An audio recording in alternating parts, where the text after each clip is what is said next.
광주시립미술관은 한국을 대표하는 수묵화가 김호석 작가를 초대하여 김호석 검은먹 한 점을 개최합니다. 김호석 작가는 전통 회화 양식을 계승하면서도 현대적 변형을 통해 자신만의 예술 세계를 확고히 구축한 작가입니다.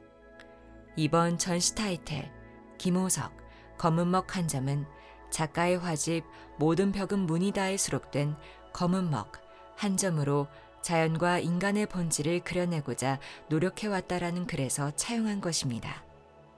1957년에 전라북도 정읍에서 출생한 김호석 작가는 홍익대학교 재학 시절인 1979년에 중앙일보사가 주최한 제2회 중앙미술대전에서 장려상을, 1980년에 중앙미술대전에서 특선상을 수상하며 화려하게 미술계의 이름을 알렸으며 1999년 국립현대미술관 올해의 작가상과 2000년 제3회 비엔날레 미술기자상을 수상하였습니다. 작가는 1970년대 후반부터 오늘에 이르기까지 인물화, 농촌 풍경화, 역사화, 동물화 등 다양한 작업을 하였으며 작품을 통해 우리 시대의 가치와 시대 정신을 구현하고자 하였습니다.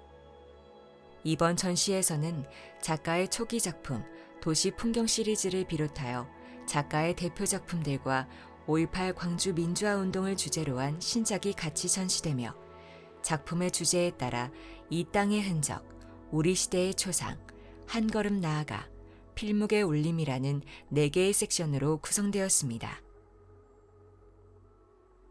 첫 번째 섹션, 이 땅의 흔적에서는 작가의 초기 작품인 도시 풍경 작품과 깊이 있는 인문학적 성찰을 바탕으로 동물을 소재로 한 우리 사회의 부조리와 인간의 끝없는 욕망과 어리석음을 은유적으로 표현한 작품을 만나볼 수 있습니다.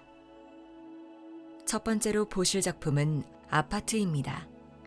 작가는 이 작품으로 1979년에 중앙미술대전에서 장려상을 수상하였습니다. 유홍준 평론가는 이 작품에 대해 얼룩처럼 번져나간 노란 불침들이 짙은 먹빛을 깨트리면서 화면상에 이루어 놓은 공간감과 색채의 대비 효과는 그야말로 신선한 필묵법이라고 평가할 만한 기분 좋은 작품이었다라고 평가하였습니다.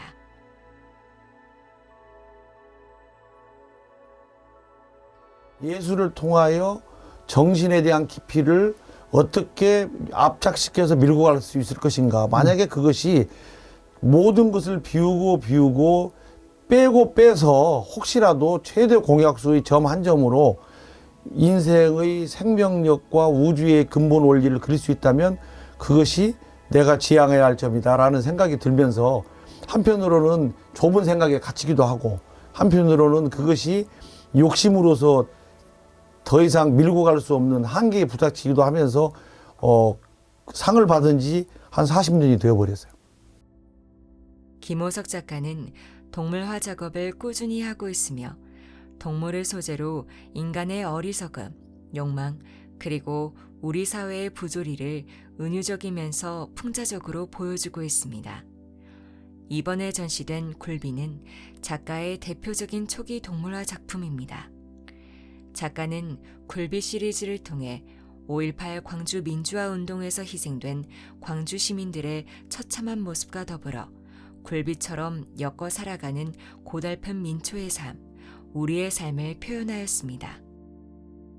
한용운 파리, 먹파리, 탁주의 발을 씻다는 만해 한용운의 시 파리를 모티브로 한 작품입니다. 작가는 파리보다 못한 인간 내면의 추함을 사실적인 묘사와 은유적 표현 방식으로 드러내고 있습니다. 곤충화의 핵심이 내가 그것인지 알았는데 그것이 아니었다. 그리고 저것이었다. 저것인지 알고 내가 파악했는데 그것도 저것도 아니었다. 그러면 나는 뭔가? 나는 모르겠더라. 그 모른다는 사실을 한번 그려보자. 또 다른 동물화 쥐꼬리는 화면에 쥐꼬리가 커다랗게 그려져 있습니다. 우리는 보통 쥐꼬리 같은 봉급이라는 말을 사용하는데 작가는 이 작품을 통해 쥐꼬리 같은 적은 봉급으로 하루하루 열심히 우리 사회를 이루며 살아가는 평범한 사회 구성원에 대한 노고와 가치에 대해 이야기하고 있습니다. 두 번째 섹션, 우리 시대 초상에서는 김호석 작가의 다양한 인물화를 만나볼 수 있습니다. 이번 섹션에서는 역사와 시대를 대표하는 인물을 그린 작품, 그리고 1992년경부터 현재까지 섬세한 관찰과 애정어린 시선으로 그린 가족화 등 작가의 대표 인물화 작품을 선보입니다. 작가는 역사적 인물, 우리 시대의 아픔과 정신성을 드러내는 인물, 우리 사회를 변화시키고자 하는 인물을 모델로 하며 이 시대를 살아가는 사람으로서 시대를 관통하는 그들의 흔적을 남기고 드러내는 것이 이 시대를 살아가는 화가로서 해야 할 일이라는 확신에서 작업을 하고 있습니다. 작가는 인물화 작업을 1980년대에 본격적으로 시작했습니다. 초기에 작업한 인물화인 김밥 파는 사람, 기원, 소 작품을 이번 전시에 선보입니다. 초기 인물화의 가장 큰 특징은 우리 시대의 민초의 삶을 강렬한 성과 깊은 먹의 농담으로 작업한 것입니다. 1990년대부터 작가는 농부를 모델로 인물화 작업을 하였습니다. 당시 그려진 농부 작품은 작가의 작품 중에서 가장 사실적인 묘사에 충실한 작품입니다. 우리 사회에 굉장히 중요한 주역 중에 한 사람도 익명의 말 없는 어떤 농민들인데 그 농민들의 싸우는 숭고함도 내 예술 세계로 끌어들여야 되겠다 생각을 하면서 그 왕을 또는 사대부나 공신을 그렸던 전통 초상화의 기법을 이들에게 적용시키되 햇빛에 그을은 사람들의 모습들은 꼭 왕의 그 초상에서 쓰고 있는 배채법이 아니라 전체법을 사용해서라도 핍진하게 그분들의 삶을 드러낼 수 있다면 그 또한 우리 시대의 형식일 수 있겠다. 황희는 황희정승을 그린 것인데 황희정승의 눈이 다른 색깔로 4개가 그려져 있습니다. 작가는 1988년 당시 화단에 큰 충격을 준 이 작품을 통해 원칙과 상식이 통하지 않는 사회를 보여주고자 했습니다. 작가는 가족의 모습을 사회로 확대하고 사회적 현상을 가족 속에 축소 대입시키고자 하였으며 가족이라는 사적인 대상 속에서 현대적인 해악의 보편성을 끌어내기 위해 노력하였습니다. 이번 전시에서는 어머니를 주제로 그린 엄마손, 희고 검은 달, 정신의 생, 마지막 선물과 자녀의 성장 과정을 위트 있게 그린 키재기 꿈꾸기, 수박씨를 뵙고 싶은 날 등이 전시됩니다. 세 번째, 한 걸음 나아가 섹션에서는 질곡진 역사의 변화 속에서 일어난 민주화 운동을 주제로 한 작품을 만나볼 수 있습니다. 이번 전시에서는 작가의 많은 역사 기록화 중에서 대표작이라고 할 수 있는 역사 행렬 1.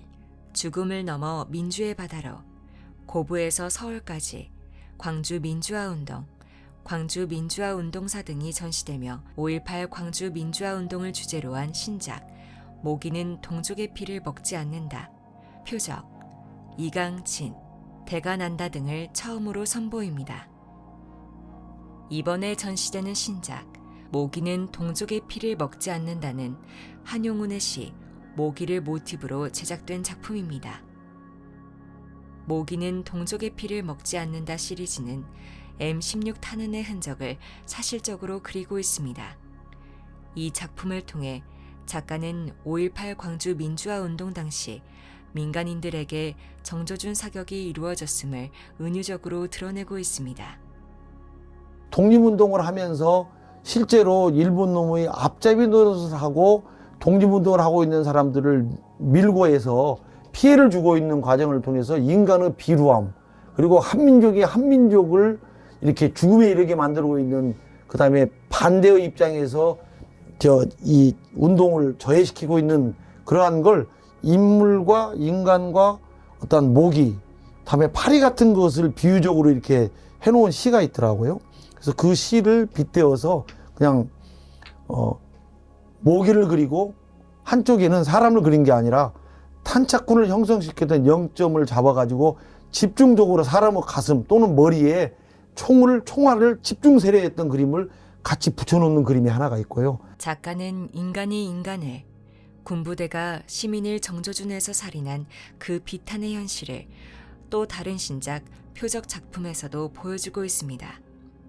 표적은 탄환 자국이 있는 0점 표적지 위에 1997년에 제작된 광주 민주화운동 작품의 위쪽 부분인 시민군의 모습을 확대해서 그린 작품입니다.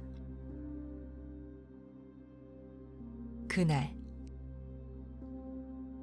타는 물은 5.18 광주 민주화운동이 일어난 80년 광주 시민들의 말로 할 수 없는 비참한 심정을 주제로 은유적으로 표현한 작품입니다. 작가는 5.18 광주 민주화운동을 인간성 말살에 대한 저항으로 이해합니다. 인간을 동물로 취급한 학살의 역사를 예술을 통해 증언하고 기억하는 애도 작업을 진행하고 있습니다. 당시에 얼마나 많은 사람들이 피눈물 같은 눈물을 흘렸는데 그 눈물이 빗물처럼 금남도에 고였어.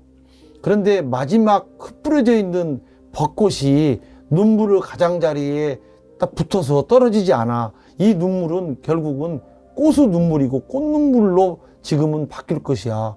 숭고한 당신의 죽음, 그 눈물이 헛되지 않을 거야. 앞으로 현재의 우리는 이러한 왜곡된 역사 속에 지금도 헤매고 있지만 당신의 죽음은 반드시 꽃눈물일 수밖에 없을 거야 라고 하는 생각을 하고 눈물 자국이 모여서 비치고 있는 이렇게 흔적들 속에 벚꽃이 딱딱 붙어져 있는 그림을 그렸어요.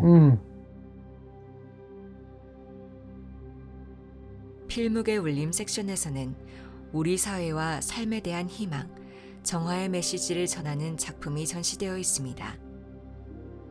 작가는 인간과 우리 사회의 문제에서 작업의 영역을 확장하여 인간과 자연의 근원, 삶의 본질에 대해 탐구하는 방향으로 예술적 화두를 확대해 나아갑니다. 이것은 몽골, 유라시아 등을 여행하면서 자연의 순환과 생명과 죽음의 영기적 순환에 관한 작가의 깊이 있는 사유에서 시작된 것일 겁니다. 찬란한 슬픔의 꽃, 죽음도 삶도 아닌 9년의 시간, 희망 작품의 소재가 된 것은 꽃입니다. 그것도 땅에 떨어져서 볼품없는 꽃, 즉 낙화를 그린 것입니다. 작가의 작품에서 구현된 떨어진 꽃은 끝남과 죽음만을 의미하지는 않습니다. 시들고 썩음, 즉 죽음이 있기 때문에 새로운 생성이 존재하기 때문입니다. 작가는 작품을 통해 우리 사회와 우리 삶의 희망의 메시지와 맑은 기운을 전달하고자 하였습니다. 생성 작품은 나무에서 떨어져 뭉개진 감을 그린 것입니다. 작가는 인간은 누구나 생로병사로부터 자유로울 수 없다. 그러나 그 과정은 숭고하다. 나고 자라는 것은 자연의 섭리이다. 생성과 소멸은 우주의 원리이다. 우리는 누구나 그 과정 속에 있다라고 하였습니다. 작가는 낙화나 떨어진 열매 작품을 통해 떨어지고 시든 것의 뒤에 찾아오는 희망, 새로운 시작을 작품을 통해 이야기하고자 하였습니다. 이번 섹션에서는 대나무를 그린 시선의 바깥, 대나무를 선보입니다. 작가는 대나무 시리즈 작품을 통해 역사 앞에서 굳건하고자 했던 우리 민초들의 굳은 의지와 맑고 투명함을 상징적으로 보여주고자 하였습니다. 대나무의 기상처럼 푸르고 고든 사회가 되지 않을까 하는 마음으로 우리 사회를 향해서 지향점을 나타내려고 했던 것이죠. 그래서 혹시라도 5.18에 대한 정신까지 아우르면서 만약에 던지고 싶은다면 그래, 함께 잘 살고 평화롭게 곧게 삽시다 이런 이야기를 하고 싶은 거죠. 김호석 작가는 먹의 농담을 이용한 단순한 필묵의 선으로 때론 극사실적인 표현 방식으로 여기 지금 이 땅의 모습을 그리고자 하였습니다. 이번 전시는 일상의 모습을 사실적으로, 사회의 부조리한 부분을 풍자적으로 표현하고 역사 현실의 냉혹함과 비참함을 절제된 수묵으로 깊이 있게 전한 작가의 작품을 한자리에서 조망할 수 있어서 그 의미가 크다고 생각합니다. 이번 전시를 통해 수묵화의 전통을 이어받으면서도 현대적 표현성을 드러낸 작품을 통해 자신만의 작품 세계를 확립한 김호석 작가에 대한 다양한 담론이 미술계에서 논의되는 계기가 되길 바랍니다.